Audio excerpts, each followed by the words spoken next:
फैलल बुराई।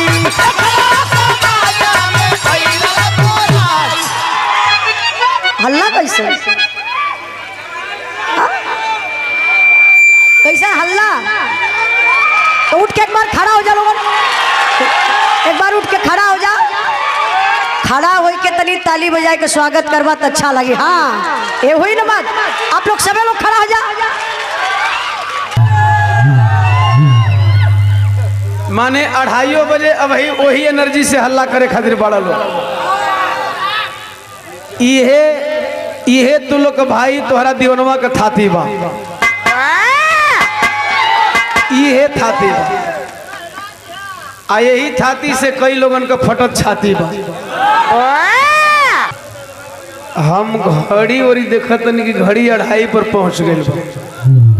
ये आप लोगों का स्नेह है कि 2:30 बजे तू लोग बिरहा स्टार्ट करावत रहो। ये तू लोग का प्यार बा कि दीवनवा के करे वजह से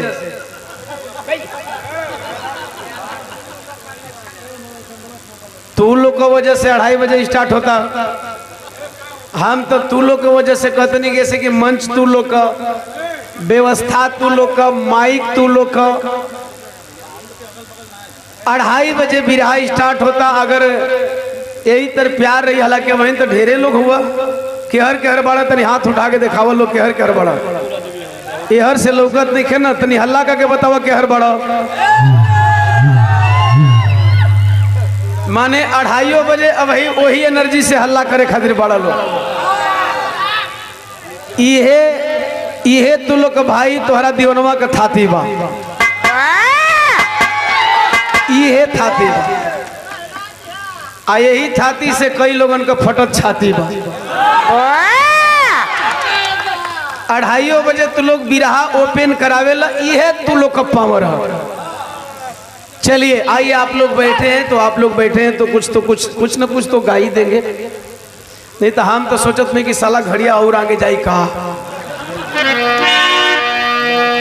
हम सोच रहे थे कि साला 2:30 बजे की घड़िया हमार बिगड़ गई है। तू लोग देख ला 2:30 बजे तनु। आवा जीतन बाबू।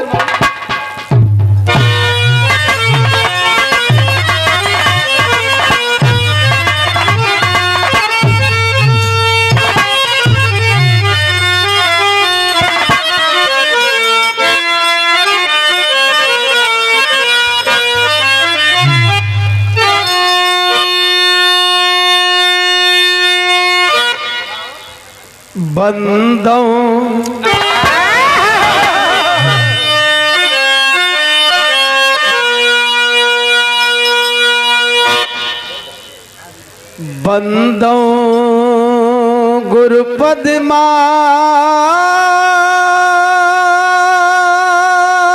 पिता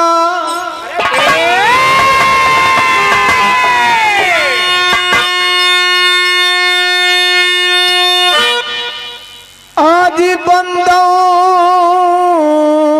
सकल समाज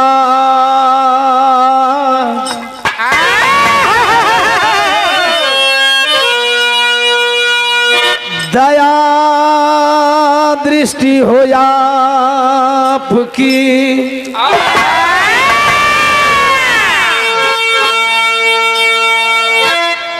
बने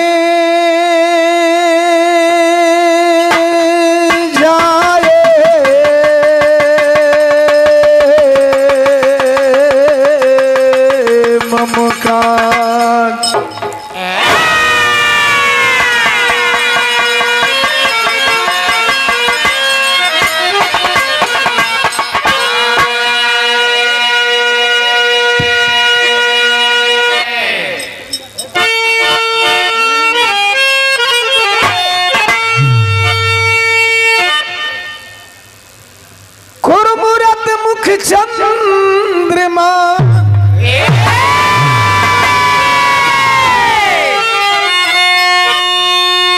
आज से वक नैन चखो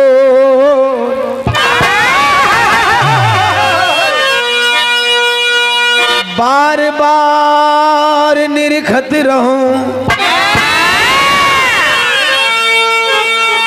श्री गुरु चरणन की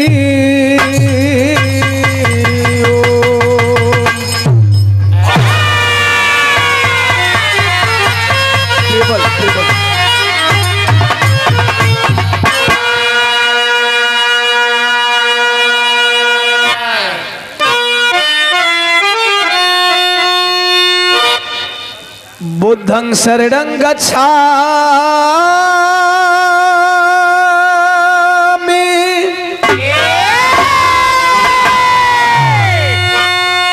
आज धम्मं शरणं गच्छामि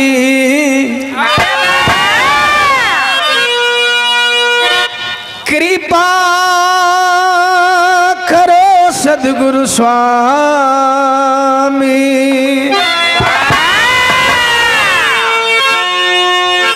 संघं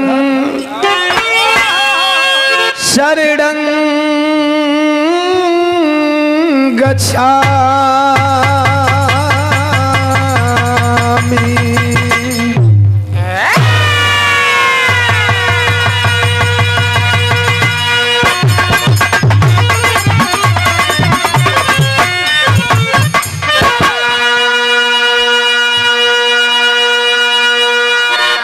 सर्वप्रथम कोई मंच के अगल बगल बात ना करे, नहीं तो बतौली तो के भाई जे भी समिति वाले हो या जो भी हो, अब बाकी जौन समय बचल बा तू लोग के बचावे का काम बा। ऐसे कि मेरे ख्याल से एक्चुअली में जौनपुर था दिन में थोड़ा सा लगभग 10:15 से पहले हमारी गाड़ी आ चुकी थी और 10-10:15 के आसपास हारमोनियम की खनक भी आप लोगों तक पहुंच चुकी थी। अब यहाँ तक टाइम कैसे गया इसके जिम्मेवार आप लोग हैं, ओम प्रकाश दीवाना नहीं है। अब जो समय बचा है इसका सदुपयोग कर लेंगे, इसके भी जिम्मेवार आप होंगे। नहीं सदुपयोग करेंगे तो इसके भी जिम्मेवार आप ही होंगे, हम नहीं। तो आप लोग चर्चा नहीं करेंगे। एक्चुअली मेरी आदत नहीं है कि बीच में से लोग हल्ला करते रहे, अगल बगल से हल्ला करते रहे, वैसे होता ही नहीं, होगा कहाँ से। अब 1-2 लोग भी बोलेंगे तो मेरे तक आवाज आ जाएगी, इसलिए प्लीज सभी लोग शांत हैं, अगल बगल वाले भी शांत रहेंगे। जैसे कि जो मिनट तो लोग से बतियाई तो मिनट एक्स्ट्रा टाइम जाई और टाइम वेस्ट होई, वैसे ही वेस्ट हो चुकल बा। पढ़िए लिखे का करब जब तू लोग के समय का ज्ञाने ना रही। घड़िए लगा के का करब जब तू लोग को घड़ी का सुइए नहीं पता चली। मोबाइल में वॉच टाइम चालू करके का करब जब कल तू लोग के समझे में नहीं कि क घंटा हो गई। ई जौन अशोक बाबा के अनुकूल पढ़ल लिखल अफसरवन के मेहरुआ गई ली सर, अरे वो पढ़ले लिखल रही सर ना, ISPCS। पढ़ने लिखने के साथ साथ ज्ञान होना भी जरूरी है। अब गवाह छोड़ा, हम जितना कहते नहीं उतने सुना। ये मोहतन की पहले खोल ले रहता। कहने का मतलब केवल पढ़ लिख के डिग्री ले लेना और ज्ञान लेना दोनों में अंतर है। अरे वाह! और यदि आप पढ़े लिखे हो तो आपको समय का भी अहमियत होना चाहिए। वाह! चूंकि समय के साथ नहीं जो चलता साहब, समय उसकी नहीं हुआ करती। तो अब जो समय बचा है उस समय का सदुपयोग कर लेंगे। या हो सकता है आप लोग की टाइमिंग खत्म हो गई हो तो वैसे भी 2 बजे कोनो 2:30 बजे 3 बजे बिरहा ना होला, है ना। अब तू लोग का जवन मर्जी तवन के लिए हल्ला चाहे गुल्ला, हालांकि हल्ला गुल्ला नहीं करबे तो हमारा भरोसा बा। अब 2:30 बजे तक तू लोग इंतजार कैले बड़ा तो कुछ ना कुछ तो सोची के कैले हुई बा। तो सर्वप्रथम कुछ कहने से पहले जिनकी जयंती भारत में ही नहीं बल्कि पूरे वर्ल्ड में मनाई जा रही है, संविधान निर्माता, भारत के भाग विधाता, सिंबल ऑफ नॉलेज, बोधिसत्व, परम पूज्य बाबा साहब डॉक्टर B.R. अम्बेडकर जी के चरणों में कोट कोट नमन करता हूँ। तत्पश्चात समयाभाव में मैं यही कहूंगा, बहुजन समाज एवं सर्वजन समाज में जन्मे तमाम संतों गुरुओं को नमन करते हुए समिति के तमाम पदाधिकारी बंधु, उपस्थित विरहा प्रेमी, उपस्थित अगल बगल के ग्राम सभा से चलकर आए हुए सम्मानित जनप्रतिनिधि महोदय, चाहे क्षेत्र पंचायत हो, जिला पंचायत हो, प्रधान जी हो या इससे भी बड़े ओहदे पे हो, इस महफिल में, इस महफिल का शोभा बढ़ाने आए थे जनप्रिय विधायक साहब। ताली बजेगी क्यों नहीं? हम तो देखिला कि बड़ी कम विधायक होगा जरा एंट्री पर ताली बजेला। एगो W. सिंह हो जिनका एंट्री पर ताली बजेला। बड़ा लोगन के दिल में बैठला पर ताली बजेला और बड़ा अच्छा लगता है। जमीनी नेता है, वो किसी पार्टी से उसे हमको लेना देना नहीं है। बहुत अच्छे इंसान है, बहुत अच्छे इंसान है। हम तो उनको बहुत पहले से जानते हैं। जब विधायक थे तब मंच पे गाते थे, जितना पैसा मिलेगा जिस कलाकार के मंच पे रहेंगे उसको दे के चले जाएंगे। वो आप लोगों की खुशी के लिए गा देते हैं, नहीं तो एक विधायक को गाना नहीं गाना चाहिए। लेकिन उनको ये लगता है कि आप लोग खुश हैं तो हम भी खुश हैं। नेता ऐसने हो के चाहिए। चलिए, बहुत बहुत धन्यवाद जी का सम्मान करते हुए आप सभी को एक ही स्वर में हार्दिक अभिनंदन वंदन करते हुए सादर जय भीम, जय भारत, जय संविधान। मंच पे आसीन है सम्राटों के सम्राट, छोटे भाई सम्राट मुकेश यादव। एक बहुत बड़ी खुशखबरी है, मैं समय के हिसाब से बता दूंगा, अभी तो समय अलाउ नहीं कर रहा है। भजन भक्ति का टाइम नहीं बा। एक आध दो लाइन हम जिनका विषय में जन्मदिन मनता, जेकर जन्मदिन मनता, जेकरा विषय में कुछ बतावे बने जा, वही विषय में हो जाए। सम्मान करके गए जाते जाते सम्मानीय पूर्व विधायक मनोज सिंह उर्फ W. सिंह 1000 रुपया दे करके माला से सम्मान किए। एक बार हम चाहेंगे विधायक जी के सम्मान में आप लोग हमरे कहले से ताली बजा दें। और इतना धीरज धई के बैठल नहीं, एक बेरी एहर से आगे से पीछे से आप लोग अपने सम्मान में ताली बजाएं, अपने सम्मान में। बहुत बहुत धन्यवाद। मास्टर एक आध लाइन हो जा बाबा का विषय में।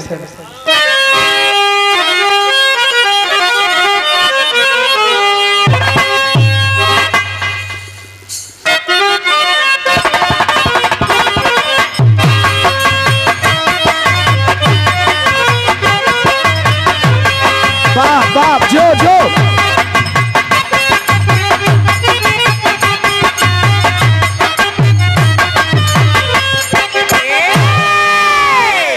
मास्टर गीत बजा दिया। अब गीत तो छोड़ी, तो समय का नाजुकता के देख सीधे सीधे हम चलते हैं विषय वस्तु पर। जिन्होंने स्वर्ग और नरक के दरवाजे को बंद कर दिया, लेकिन आदमी स्वर्ग और नरक का चक्कर से निकल ही नहीं पाओ तो। हमारे महापुरुष स्वर्ग और नरक से निकालना चाहे, लेकिन स्वर्ग और नरक से लोग निकलने का नामे नहीं ले रहे। मुंह में स्वर्ग नरक घुराइल बा तो फिर स्वर्ग नरक निकलबे करी। आइए उस महापुरुष को याद करते हैं जिन्होंने स्वर्ग नरक का चक्कर ही खत्म कर दिया बहुजन समाज के लिए। पहली लाइन, आज उनकी जयंती क्यों मनाई जा रही है? आज उनकी जयंती क्यों मनाई जा रही है? बाबा साहब यहाँ तो जन्म नहीं लिए थे। अरे ना भैया, कब बाबा साहब कही जा ससुराल बका ना, मजाक नहीं कर रहा हूँ, सीरियस बोल रहा हूँ। बाबा साहब का यहाँ ससुराल भी नहीं है, बाबा साहब का यहाँ ननिहाल भी नहीं, तो यहाँ जयंती क्यों मनाई जा रही है? बाबा साहब की जयंती केवल यही नहीं, पूरे विश्व में क्यों मनाई जाती है? यहाँ बहुत लोग जन्मला, मर गईला, तर गईला कि नहीं तर गईला, लेकिन सर गईला, लेकिन उनकी जयंती नहीं मनाई गई होगी, उनके नाम का केक नहीं काटा गया होगा। ये कहाँ मरे, कहाँ पले, कहाँ बढ़े, कहाँ जन्मे, जयंती यहाँ फुल्ली सैयद राजा विधानसभा है, राइट ना? सैयद राजा विधानसभा थाना सैयद राजा, जिला चंदौली में क्यों? तो जरा सुनेंगे पहली लाइन। अरे बाबा साहब की हुए महानवा, अरे जान जहनवा हो।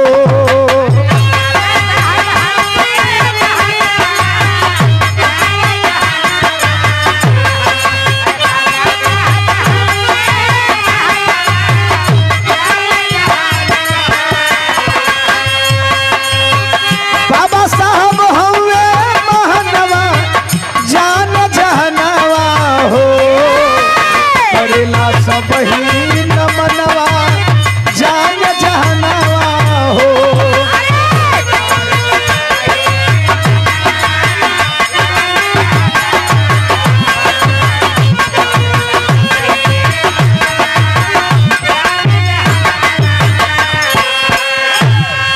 बाबा साहब महान है दुनिया में।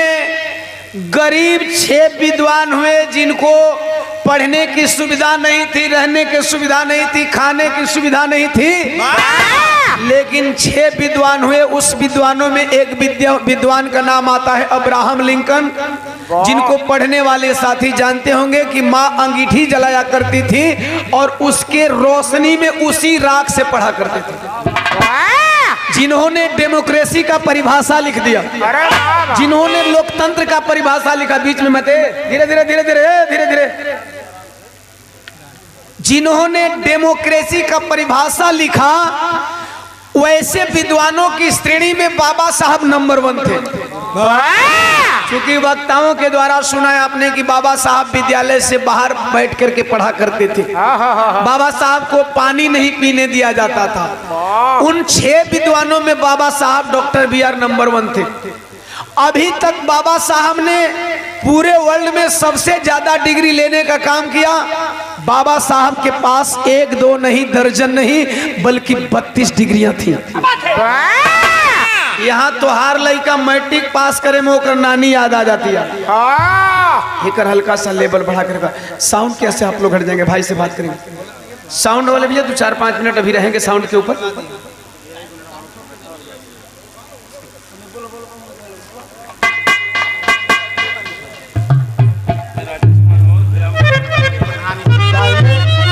दाहिने साइड वाला कोरस बढ़ाला ना बोला था, हमरे दाहिने लगे।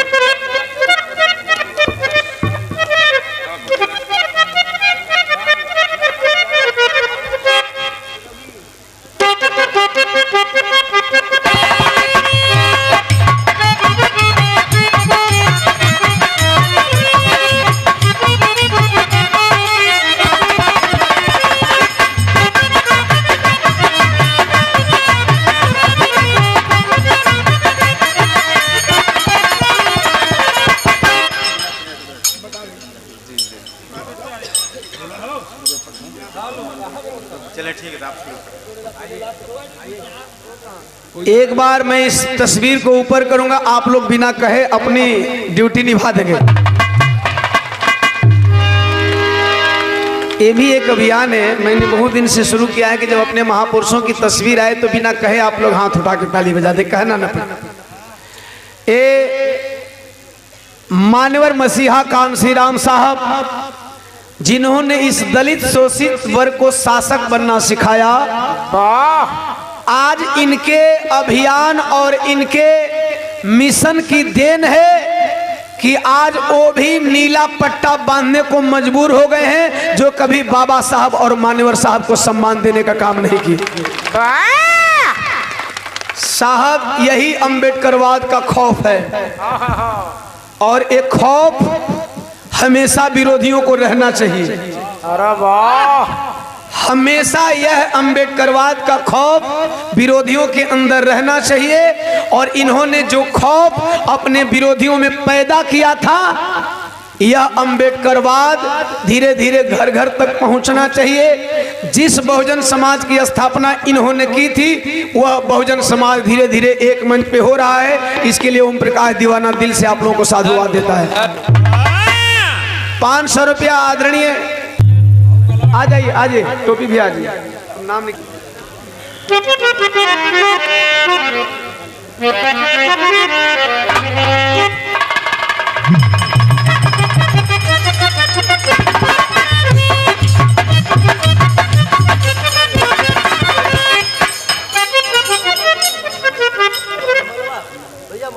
बाबा साहब डॉक्टर बी आर अम्बेडकर जी का तैलचित्र और नीला गमछा अपने महापुरुषों का पसंदीदा कलर, बांधे में टाइम जाए, झटका झटका में लटका लटका के जौन माल माला देवे के हा। हाँ अपन जल्दी जल्दी जल्दी जल्दी। ए बड़े भैया शेरू निगम जिला पंचायत सदस्य पद हेतु भाग नंबर सेक्टर नंबर 2 से एक बार जोरदार ताली बजा के सम्मान कर दी। भाई के सम्मान में युवा साथियों को आप लोग सपोर्ट करें। 250 रुपया साधुवाद। जय भीम जय भारत। विलास भैया फुल्ली से 200 रुपया साधुवाद। जय भीम जय भारत जय संविधान।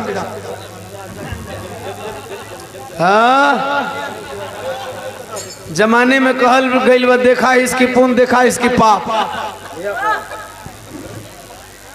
चाचा वही तक डाला वही तक डाला।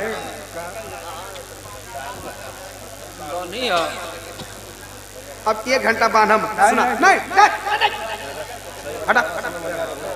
समय का तू लोग मजाक बना के अब 1 घंटा तू बनब सर की फिर बनब, शरीर होशे में नहीं खे।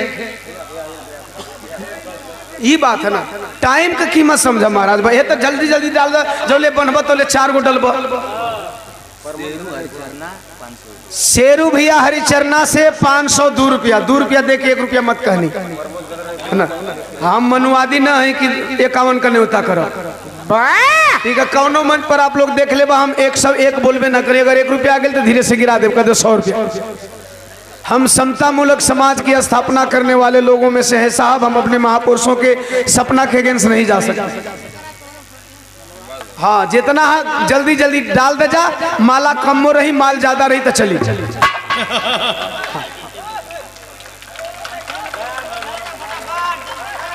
संतों में शिरोमणि संत शिरोमणि गुरु रविदास जी का तैलचित्र साधुवाद। जल्दी जल्दी भैया नंदलाल कुमार समिति के अध्यक्ष 500 रुपया दे करके सम्मान किए।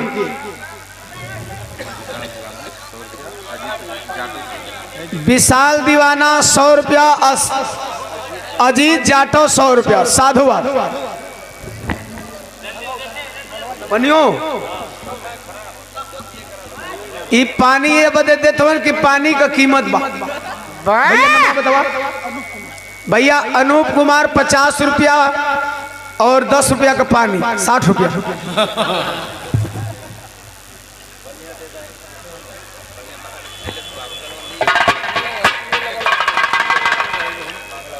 हाँ हो गए हो गए हो गए। अरे फोटो खींचोला बहुत कैमरा वाला टाइट बने।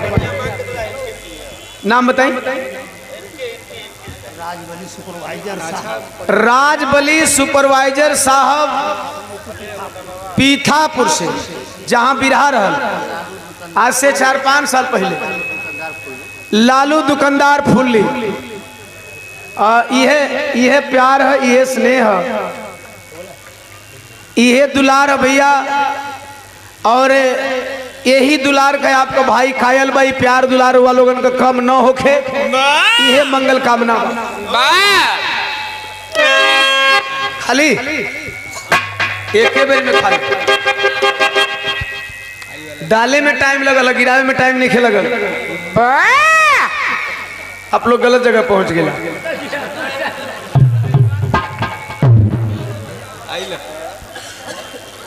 हाँ देख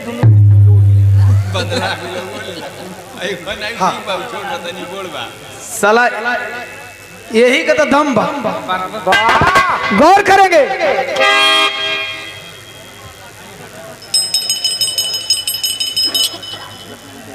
अच्छा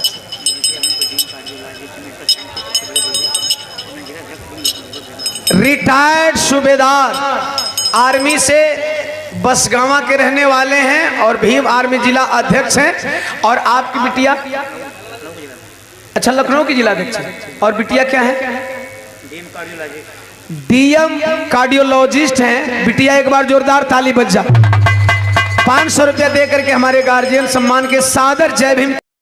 10 बजे भर नहीं तब का हाल। यही स्नेह है, यही दुलार है साहब, और यही दुलार और स्नेह का कायल आपका भाई रहता है। अरे वाह, जल्दी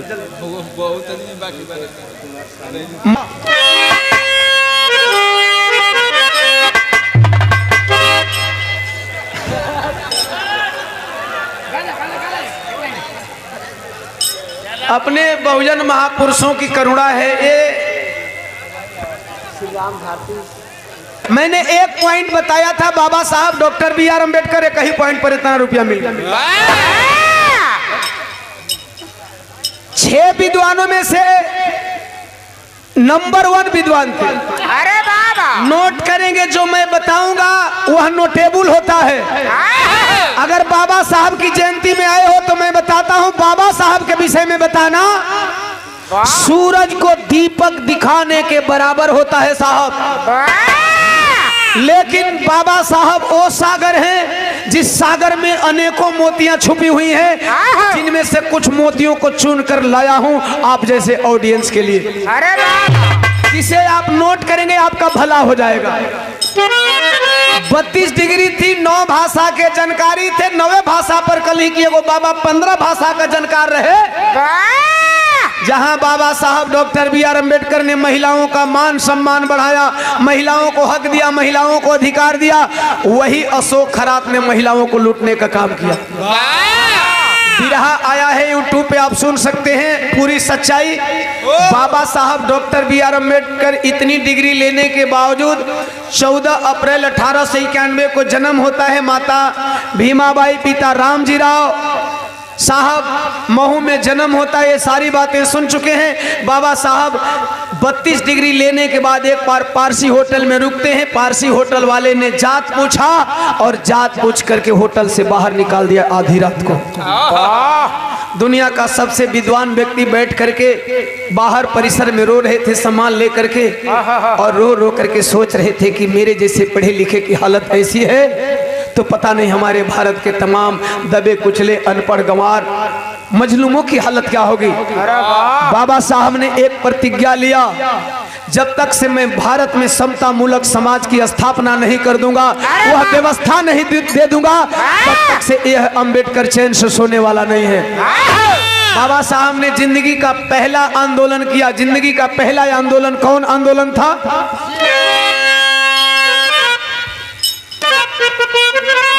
सूरज त्यागी 50 रुपया साधुवाद अमावल से। अरे पिए के मिले न तालाबा के पानी, अरे तो पानी भी न तड़पे अछूत जिंदगानी।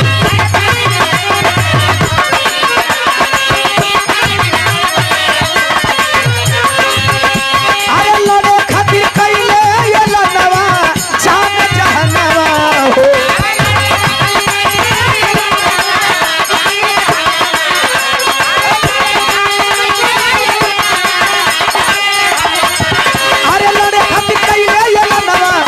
जहनवा हो करेला सब ही मनवा जग जहनवा हो।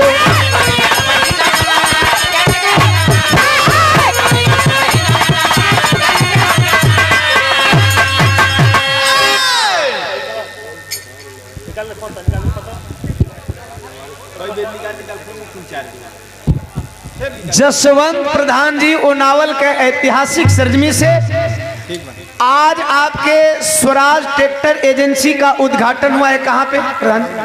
चंदौली मार्केट में। एक बार जोरदार सम्मान करेंगे। आज आपके एजेंसी का उद्घाटन हुआ है। 500 रुपया और माला देकर, यही समता है। आप लोग बैठकर इंतजार कर रहे थे दीवाना की बारी आएगी और दीवाना को आप लोग अपना आशीर्वाद देंगे। यही हमारे महापुरुषों की सोच थी, यही हमारे महापुरुषों का सपना था। करना बहुत बहुत साधुवाद। आपकी एजेंसी खूब तरक्की करे। मैं चाहूंगा कि चंदौली के हर शहर में आपकी एजेंसी हो, यही मेरी मंगल कामना है। बहुत बहुत साधुवाद। जय भीम, जय भारत, जय संविधान। साहब आज कुछ लोग सोशल मीडिया पे कह रहे हैं कि पानी नहीं मिल रहा था तो तुम लोग जी कैसे रहे थे? प्रधान जी पानी सब पीता है। वाह, पीछे से कोई खुरखुर न करे। इसको सुनेंगे जरा ध्यान से। क्या आप पानी नहीं पीते हो? पीते हो। सच यही कि हमारे पूर्वजों ने पानी नहीं पिया तो जिया कैसे? हम लोग पीते थे पानी भाई। अच्छा, अब थोड़ा सा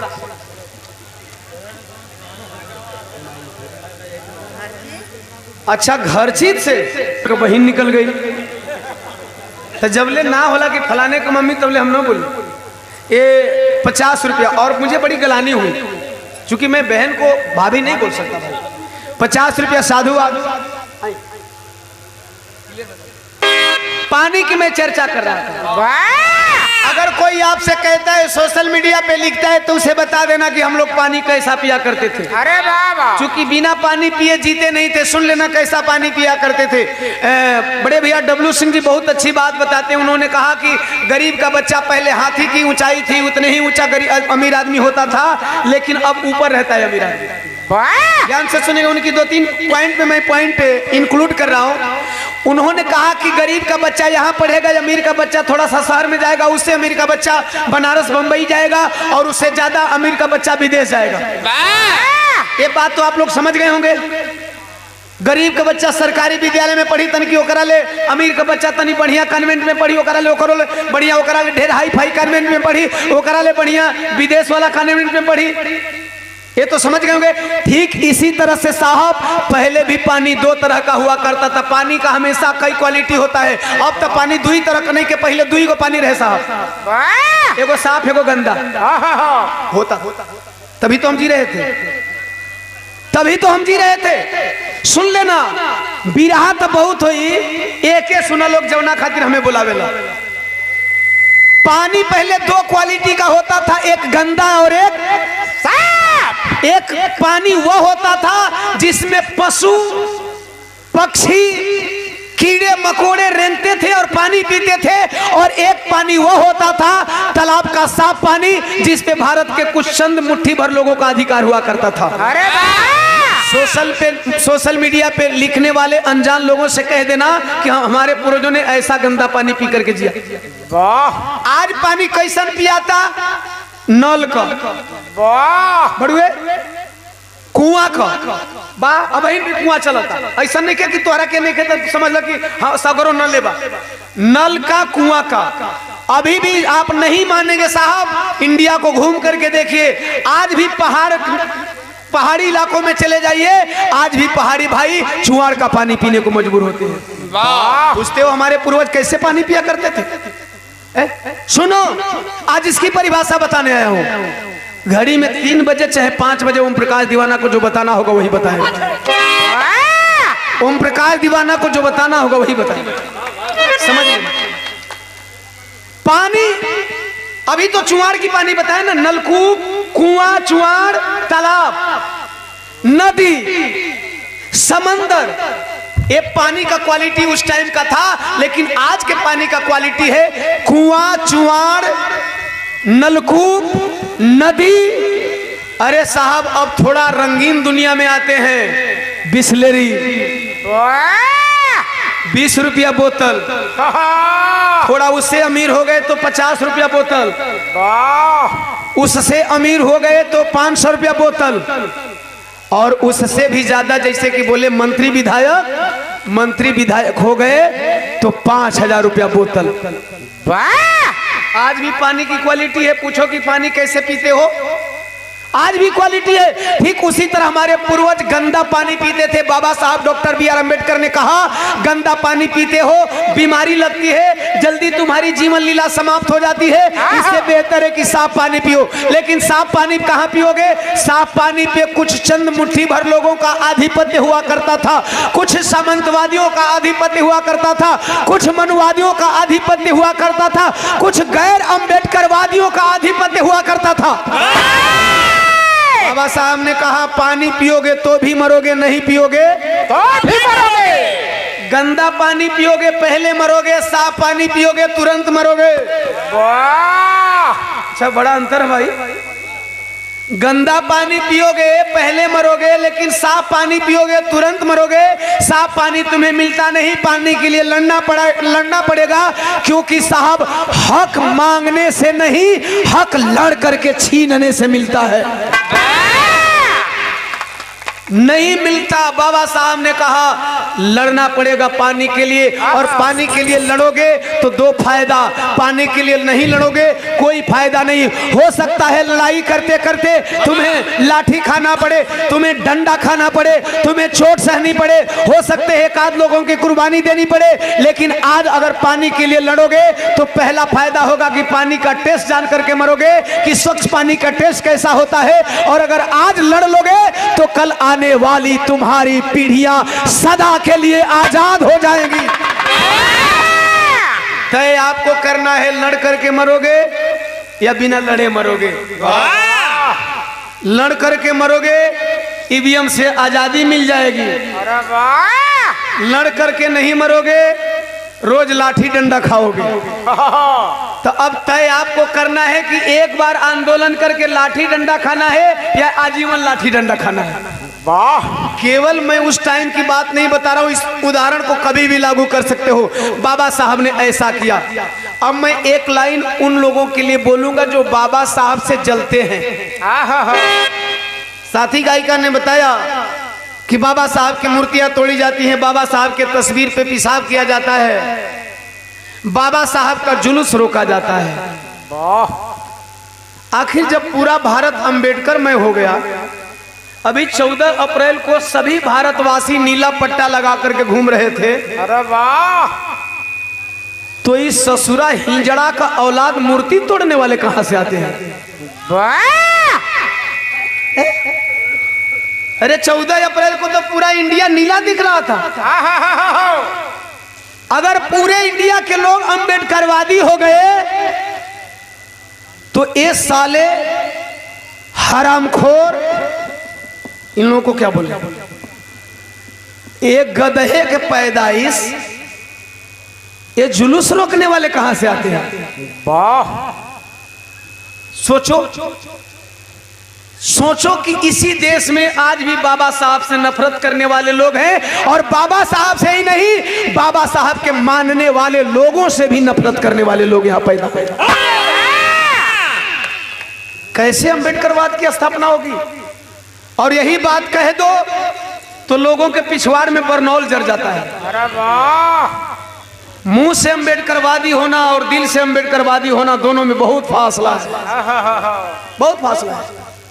अगर आपको दिल से अंबेडकरवादी बनना होगा तो क्वालिटी को वरीयता देनी पड़ेगी, और यदि क्वालिटी को वरीयता आप नहीं दे रहे हो तो आप भी किसी मनुवादी से कम नहीं हो। वो चाहे वो हमारे जाति का लोग हो, चाहे किसी जाति का लोग हो। मनुवादी किसी एक जाति में नहीं होते हैं, मनुवादी हर जाति में होते हैं। गौर करना, बाबा साहब ने जो लोग जलते हैं उनके लिए क्या किया, यानी उनकी जयंती क्यों मनाई जा रही है, इस संदर्भ में मैं बात बता रहा हूं। उनकी जयंती क्यों मनाई जा रही है, उस संदर्भ में बात बता रहा हूं। यूं ही नहीं किसी की जयंती मन जाती साहब, यूं ही नहीं, जे वही कलाकार मंच पे आते हैं लोग ताली बजाना शुरू कर देते हैं। अरे इसके लिए लोगों को परिश्रम करना पड़ता है। यूं ही नहीं कोई विधायक आते हैं, उनका काफिला आता है, तब तक से लोग कहने लगते हैं कि फलाना विधायक आ गए। बहुत लोग विधायक यहाँ मंचवा पर बोली, जितना डब्लू भैया बोल गई उतना पर आदमी कहता है मर्दे बैठ नहीं जाते, भी रहिया खड़ा बने। बड़ा नीक लगेला कि डब्लू भैया गावत रहला, तू लोग हल्ला नहीं करेला। आप लोग के लगेला कि दीवाने गावत हो। बाबू आज मला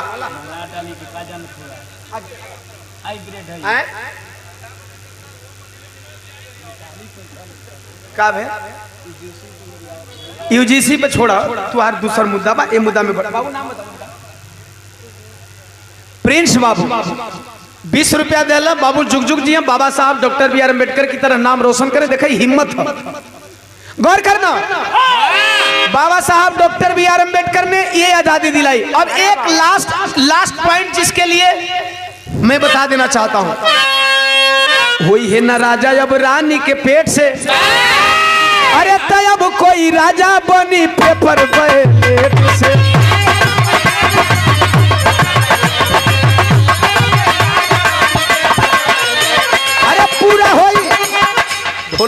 छोड़त है काद को हो ए है नहीं हिलावा जा मत हो ए हट जा हिलावा जा मत ढोलकिया छोड़ो था।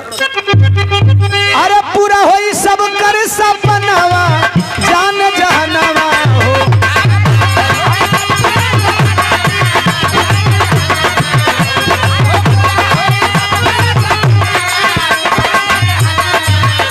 अरे पूरा होई सब कर सपनावा जान जहनवा हो। करेला सब ही नमनवा जान जहनवा हो।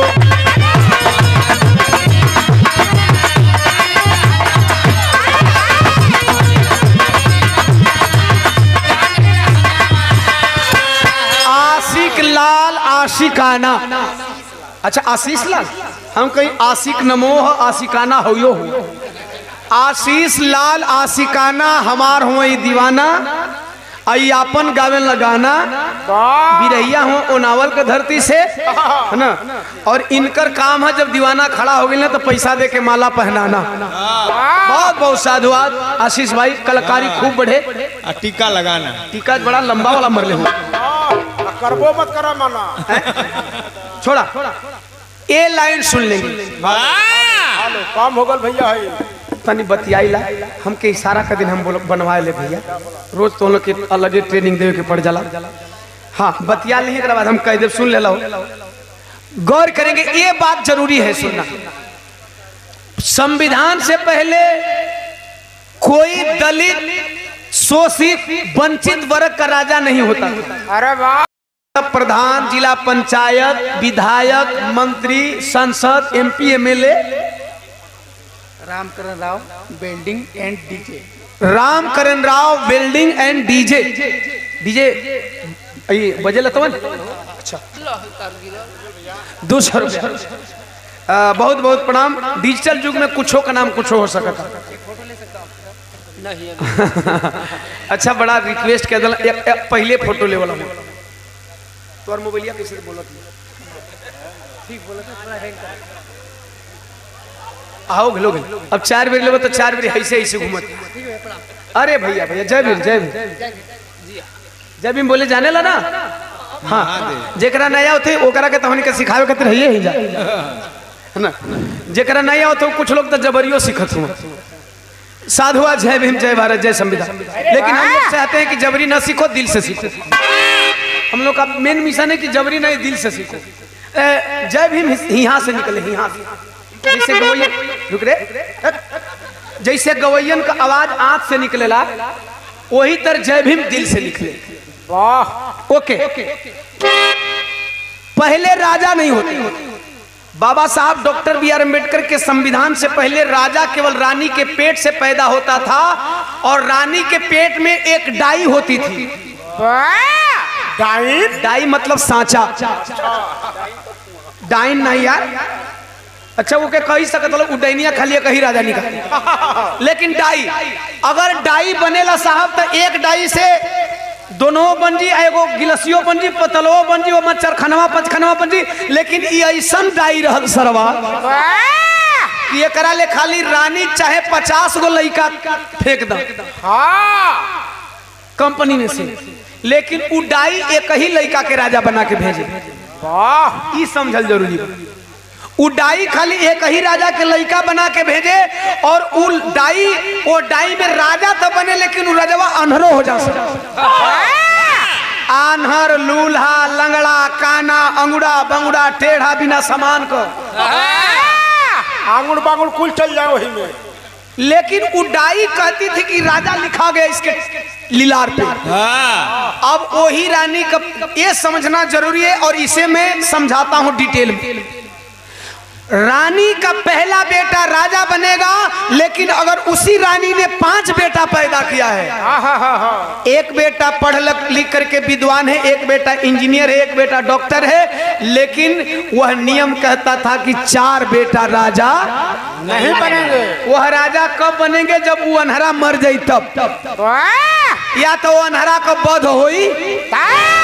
ऐसा ही सुने हैं आप लोगों ने। बहुत सारी कहानियां आती हैं कि फलाने राजा ने फलाने का वध कर दिया राजा बनने के लिए फलाने। लेकिन आज आप देख रहे हैं डब्लू भैया माननीय पूर्व विधायक जी हैं और वर्तमान विधायक जी भी हैं, सुशील सिंह जी। यस सुशील सिंह जी हैं। क्या लगता है कि सुशील सिंह जी को जीतने के लिए डब्लू भैया का वध करना पड़ा? नहीं, वोट से जीत गए। ये भी रोज लगे हुए हैं, ये उनके दुश्मन नहीं है, राजनीतिक दुश्मन है, उनके दुश्मन अब रोज लगे हैं। अगला चुनाव में तू लोग एक वोट बढ़ा दे, बताइए जीत जाइए। वध और हत्या करना बाबा साहब ने यही किया। साहब आप सबको राजा बनने का अधिकार दे दिया। आपको बता दे, जो मूर्ति तोड़ते हैं वो कौन होते हैं? उनको इस समाज को बराबर देखने की आदत नहीं है। वो नहीं चाहते कि चमार का बेटा विधायक बन जाए, वो नहीं जानते कि गाय चराने वाला अहिर का बेटा मंत्री बन जा, वो नहीं चाहते कि बढ़ईगिरी करने वाला शर्मा का बेटा प्रधान बन जा, वो नहीं चाहते कि बिंद मलाह का बेटा मास्टर बन जा, टीचर बन जा, इंजीनियर बन जा। ये वही लोग बाबा साहब से नफरत करते हैं जिनको गैर बराबरी पसंद है। यही बतिया पर वही बात याद आ गई। अरे पैसा शराब दारू साड़ी तोहर ली हल, आई मती बुझी हो तोहरा दादा के हदी।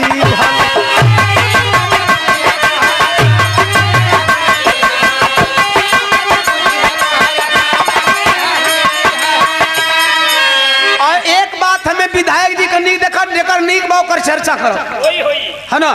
विधायक जी कहला कि हम चुनाव जीतीला, दारू मुर्गा ना बाटीला। साहब दारू मुर्गे तो बर्बाद करता, आइजा गावत नहीं तो ई मत समझो कि खाली यही समाज खातिर कहत नहीं। अरे साहब दरुया मुर्गवा पैसावा तो दूसरा समाज में चल जाता, हमार समझवा तो खाली जय भीम पर ठगा जाता। समझ लो विजय भाई, सच बताओ थी, दरुया मुर्गवा सरबवा तो दूसरा हम चुनाव लड़के देखी ना ले बनी।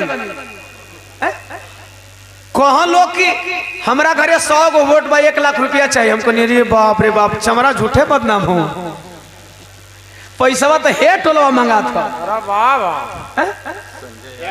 आप लोग बदनाम। संजय यादव मोछू प्रधान पद के प्रत्याशी फुल्ली, 200 रुपया शुभकामना है, आप वर्तमान प्रधान बने। एक सुन ला, हम बतावत नहीं कि ये साहब हाई लोग जय भी प्यार से बोल दला, वोट दे दे हम।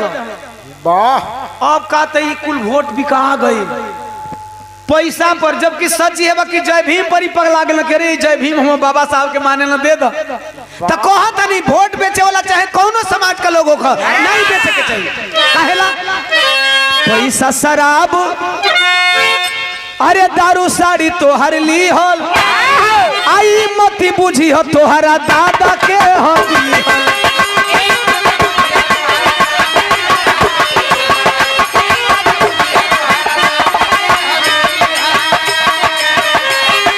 अरे दिहत्या ना बाबा भोटा वाके अधिकारवा तना झकते।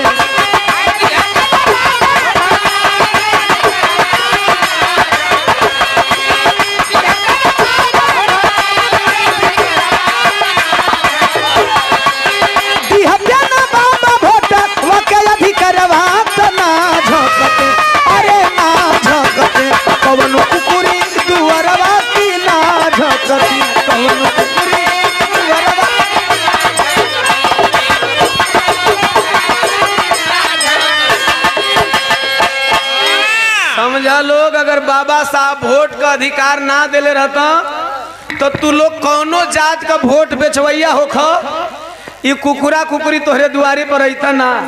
ए साउंड वाले इधर आओ। ये वोट का अधिकार नहीं मिल रही तो जय भीम तो छोड़ो, तोहरा वोरी कहो। साउंड वाले भैया, ए हरावा तोर काम लग गल का हो गया? आई उनकर कुल टूट गल, टूट गई। तन टाइट कर दो, टाइट कर, छोड़ा देख लो, टाइट कर लो भैया। ये 50 रुपया के दे के चल गई।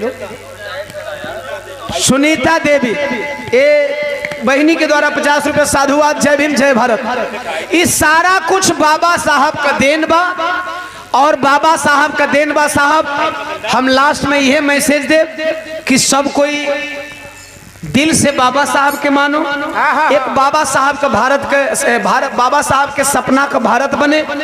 हम सब मिलजुल के रहे, कोई किसी को सताए नहीं, कोई किसी को दबाए नहीं, क्वालिटी की वरीयता हो, नहीं कि साला चाहे तू केतनो बढ़िया पढ़ लिख लो, जाति के नाम पर साला अनपढ़ो मेरिट में बा, पढ़ल लिखल डीमेरिट में बा, तू केतनो बढ़िया गाय बजाए ला, जाति का नाम पर बकललो मेरिट में बा, तू जाति का नाम पर डीमेरिट में बाड़ो। तो ऐसे अम्बेडकरवाद की परिभाषा नहीं है। अम्बेडकरवाद की परिभाषा है साहब, जाना तरह पढ़ला लिखला से इतने फायदा हुई कि तू ई खाई जोनबत होना के पाठ सकल। गीत की आखिरी कड़ी 1956 6 दिसंबर वाला दिनवा आ कइले कांग्रेसी चाल छोड़ले वतनवा।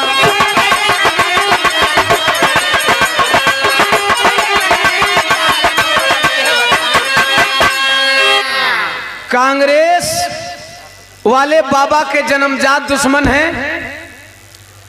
और कांग्रेस वाले के साथ, कांग्रेस वालों के साथ अगर कोई रह करके बाबा साहब के सपनों को साकार करना चाहता है तो यह धोखा है। दुश्मन के साथ रह करके आपका भाई कहे कि आपका मैं हित चाहता हूं, समझ रहे हैं? दुश्मन के साथ में, चूंकि कांग्रेस अम्बेडकरवाद का सबसे बड़ा दुश्मन, और कांग्रेस के साथ में आप रह करके चाह रहे हैं कि बाबा साहब के मिशन को हम पूरा कर रहे हैं, दिस इज इम्पॉसिबल। यह पॉसिबल नहीं है साहब। गौर कर, Ramkaran Maniyarpur building material and DJ. पैसा वैसा अच्छा, ये 100 रुपया साधु हुआ। गीत की आखिरी कड़ी और जयप्रकाश भैया का साफा रहा 100 रुपया साधु हुआ। जय भीम, जय भारत, जय संविधान। दे रे 1956 अरे 6 दिसंबर वाला दिनवा ए बाबू कइले कांग्रेसी चाल छोड़ले वतनवा।